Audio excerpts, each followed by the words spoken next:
कांग्रेस सरकार का जो भ्रष्टाचार है, जो उनके काले कारनामे हैं, उसमें पूरा राज है। उन्होंने जो विधायकों की भी खरीद फरोख्त की थी, उसमें उनका भी जिक्र है। और जितना भी कांग्रेस सरकार में भ्रष्टाचार हुआ है, तो एक भी सीट मिलने की उम्मीद नहीं है भरतपुर जिले में। यहाँ तो 4 मंत्री रहे हैं भरतपुर जिले में, तो क्या विकास कार्य नहीं हो पाए? विकास कार्य बिल्कुल नहीं है, पूर्ण भ्रष्टाचार हुआ है भरतपुर जिले में। दलितों के साथ अत्याचार हुआ है, महिलाओं के साथ अत्याचार हुआ है। पीडब्ल्यूडी मिनिस्टर भजनलाल जाटव के बारे में बताना चाहता हूँ कि यहाँ पर जब राजस्थान में लंपी वायरस आया था, जिससे किसानों के पशुधन को बहुत ही ज़्यादा चोट पहुंची थी, इससे तो इन लोगों ने सिर्फ अपने घर में एसीओ में ऐश किया है। और मैं कहना चाहता हूँ, इस मंत्री भजनलाल जाटव ने अब ये जितनी भी ग्राम पंचायतें हैं, उनमें कुछ सरपंचों से साठगांठ कर रखी है। और जो विकास का पैसा है जनता का, वो पैसा परसेंट बेस में वो पैसा मंत्री भजनलाल जाटव तक पहुंचता है। नमस्कार, मैं हूँ सुरेश बोहतर। आप देख रहे हैं राजस्थान तक। राजस्थान में इन दिनों सियासत गरमाई हुई है, खासकर लाल डायरी को लेकर। लाल डायरी के राज क्या है, उसको लेकर राजेंद्र गुणा मैदान में उतर चुके हैं। और इसके अलावा बीजेपी का प्रदर्शन भी मायने रखता है, क्यों जिस तरह से उन्होंने एक दिन पहले जब में अपना प्रदर्शन किया था, सचिवालय को घेरा था। कहीं ना कहीं पूरी कांग्रेस सरकार को घेरने में बीजेपी लगी हुई है। बीजेपी ही नहीं बल्कि उनमें शामिल राजेंद्र गुणा जो लाल डायरी का जिक्र करते हैं, काफ़ी भ्रष्टाचार के आरोप हैं, तमाम तरह के वाक्यांश से रेड पेपर लीक मामला है। यहाँ राजस्थान के भरतपुर में है, काफ़ी बासिंदे हैं। इनसे बात करेंगे कि राजस्थान की सियासत को लेकर उनके विचार क्या हैं, क्या वो कहना चाहते हैं, खासकर लाल डायरी को लेकर क्या कहना चाहते हैं। इन सब से वाकिफ करेंगे। सबसे पहले आपका नाम जानना चाहेंगे। मैं महेंद्र सिंह जाटव। मित्र जी, ये लाल डायरी है क्या, कुछ बता पाएंगे? और इसका जिक्र क्या और क्यों ये इतना घमासान मचा हुआ है? देखो, लाल डायरी में जो मंत्री राजेंद्र गुणा जी ने जिक्र किया था, उसमें कांग्रेस सरकार का जो भ्रष्टाचार है, जो उनके काले कारनामे हैं, उसमें पूरा राज है। उन्होंने जो विधायकों की भी खरीद फरोख्त की थी, उसमें उनका भी जिक्र है। और जितना भी कांग्रेस सरकार में भ्रष्टाचार हुआ है, वो लाल डायरी में ही सब कुछ है। कल बीजेपी ने भी प्रदर्शन किया है। हाँ, लाल डायरी को लेकर के, और नहीं सहेगा राजस्थान, हमारे बीजेपी ने पूरे राजस्थान से और सचिवालय को घेरा था, जिसमें कांग्रेस सरकार के जंगल राज विफलता, आए दिन जो हत्याएं हो रही हैं, लूटपाट हो रही हैं, महिलाओं पर अत्याचार हो रहे हैं, दलितों पर अत्याचार हो रहे हैं, किसानों के साथ जो वादा खिलाफी की है, और जो युवाओं के साथ पेपर के साथ जो चीटिंग हुई है, जो पेपर लीक का जो 17 बार जो कारनामे हैं, ये सब जो कांग्रेस सरकार के खिलाफ में, सभी को लेकर के हमने सचिवालय का घेराव किया था। अच्छा, एक चीज़ बताएं, लाल डायरी का जिक्र जिस तरह से कर रहे हैं, क्या लगता है उसमें वास्तव में राज है? और राज है तो क्या कार्रवाई हो पाएगी? जी, इसमें जो राज है, तभी तो इसका मुद्दा गरमाया हुआ है। कांग्रेस सरकार ने अपने इस 5 साल में जो राजस्थान में इन लोगों ने जो सरकार चलाई है, इसमें सबसे बड़ा महान घोटाला व भ्रष्टाचार हुआ है। इस भ्रष्टाचार के सारे आंकड़े, लेन देन के पूरा जो लेखा जोखा है, इस लाल डायरी के अंदर लिखा हुआ है। तो ये इसको लेकर हमारी सरकार आने वाले चुनाव में पूर्ण बहुमत के साथ में राजस्थान के अंदर भारतीय जनता पार्टी की सरकार आ रही है। पूछेंगे, आप बता पाए कि भरतपुर भ्रष्टाचार के आरोप लगे रहे हैं कांग्रेस सरकार पर, राजेंद्र गुणा उठाई रहे हैं, लाल डायरी का जिक्र कर रहे हैं। भरतपुर पूर्वी राजस्थान से कांग्रेस बहुत अच्छी उठी थी, तो आगामी विधानसभा चुनाव में पूर्वी राजस्थान में क्या रहने वाला है कांग्रेस के? आगामी पूर्वी राजस्थान में कांग्रेस में पूरी तरह से विफलता मिलेगी। कांग्रेस की सिर्फ भरतपुर जिले में 7 विधानसभा सीट है, और मैं समझता हूँ कि निश्चित रूप से कांग्रेस को एक भी सीट मिलने की उम्मीद नहीं है भरतपुर जिले में। यहाँ तो 4 मंत्री रहे हैं भरतपुर जिले में, तो क्या विकास कार्य नहीं हो पाए? विकास कार्य बिल्कुल नहीं है, पूर्ण भ्रष्टाचार हुआ है भरतपुर जिले में। दलितों के साथ अत्याचार हुआ है, महिलाओं के साथ अत्याचार हुआ है, किसानों के साथ वादा खिलाफी हुई है। निश्चित रूप से हम ये कह सकते हैं कि इस कांग्रेस सरकार को नैतिक, मुख्यमंत्री को नैतिक जिम्मेदारी लेते हुए सरकार से इस्तीफे देना चाहिए तुरंत प्रभाव से। अच्छा, एक चीज़ ये जिक्र आप बोल पाएंगे, एक चीज़ ये जिक्र कर रहे हैं, भरतपुर में 4 मंत्री हैं, वो तो कहते हैं काफ़ी विकास किया है। पूर्वी राजस्थान में कांग्रेस का दावा है कि पूर्वी राजस्थान को फिर से जीतेंगे और सरकार बनाएंगे। सब खोखला दावा है। चार मंत्री, 5 मंत्री हैं भरतपुर जिले से। पीडब्ल्यूडी मंत्री भी हमारे यहाँ से हैं। सड़कों के हालात देखिए, रोज कोई माल नहीं लग रहा है सड़कों पर। वो अपनी सड़क बना रहे हैं, 1 महीने के अंदर सड़क पकड़ रही हैं।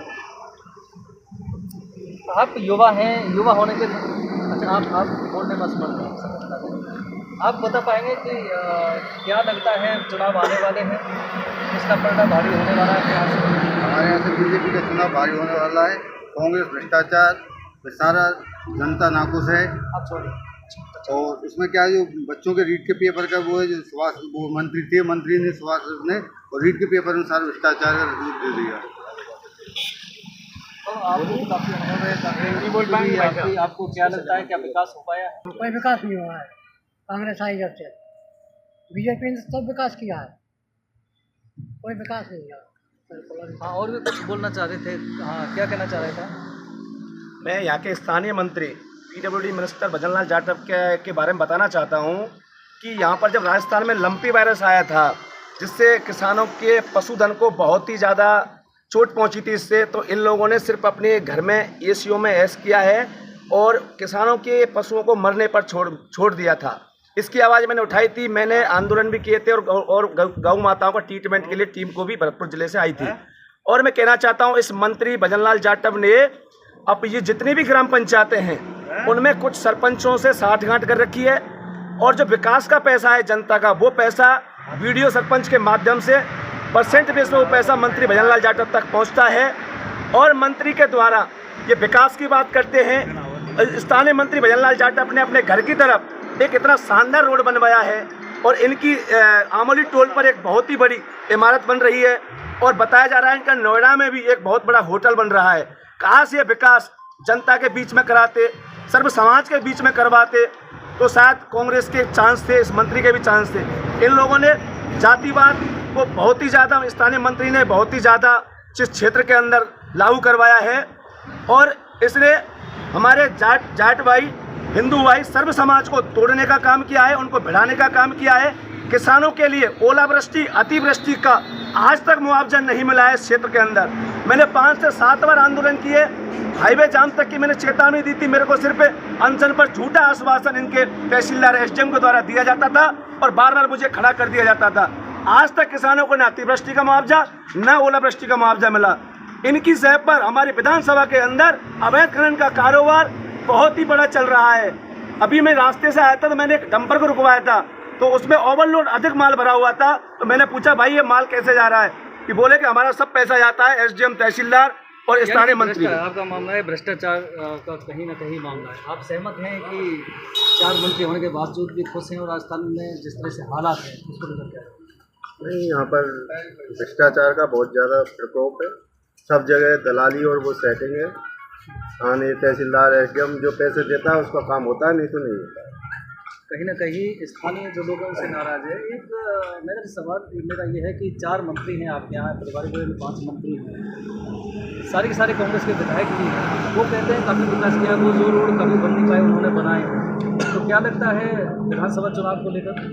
देखो, जिस तरीक़ा से यहाँ पर 5 मंत्री होने के बावजूद भी जो भ्रष्टाचार हो रहा है खुले में, जो भी यहाँ कर्मचारी अपने अपने क्षेत्र में लगाए जाते हैं तो बिना पैसे के ना कोई कर्मचारी लगता है ना बिना पैसे के बाहर जाता है। दूसरी बात जो ये सड़कों की बात है, सड़कों में इतना भ्रष्टाचार हो रहा है, एक ठेकेदार से 50% कमीशन लिया जा रहा है। सड़क आगे से बन रही है, पीछे से उखड़ रही है और जो ये कह रहे हैं कि गांव गली में सड़क बनवाई है, ये सब खोखलापन है, झूठापन है।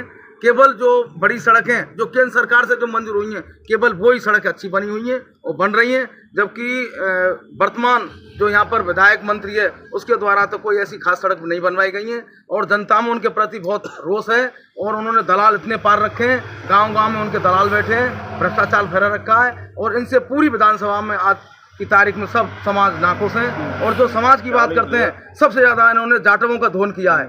सबसे ज़्यादा जाटवों के साथ जो अन्याय और जो गलत काम किए हैं वे सबसे ज़्यादा वही ज़्यादा खिलाफ हैं जाटव। बिल्कुल। तो लाल डायरी, राजेंद्र घोड़ा की लाल डायरी का जिक्र पूरे राजस्थान के लोगों में चर्चाओं का विषय है। दावा है कि उसमें काले कारनामे हैं कांग्रेस विधायकों के, मंत्रियों के, सरकार के, वो खुलने चाहिए, आरोपियों को दंडित होना चाहिए। इसके अलावा अगर बात करें पूर्वी राजस्थान से, कांग्रेस सत्ता में आई थी लेकिन आपके पूर्वी राजस्थान में ऐसा लगता है, लोगों के विचार जब सुनते हैं कि काफ़ी नाराज़ हैं, सरकार के जो विधायक हैं, मंत्रियों से काफ़ी नाराज़ हैं, भ्रष्टाचार के आरोप लगाए जा रहे हैं, विकास कार्य नहीं किए।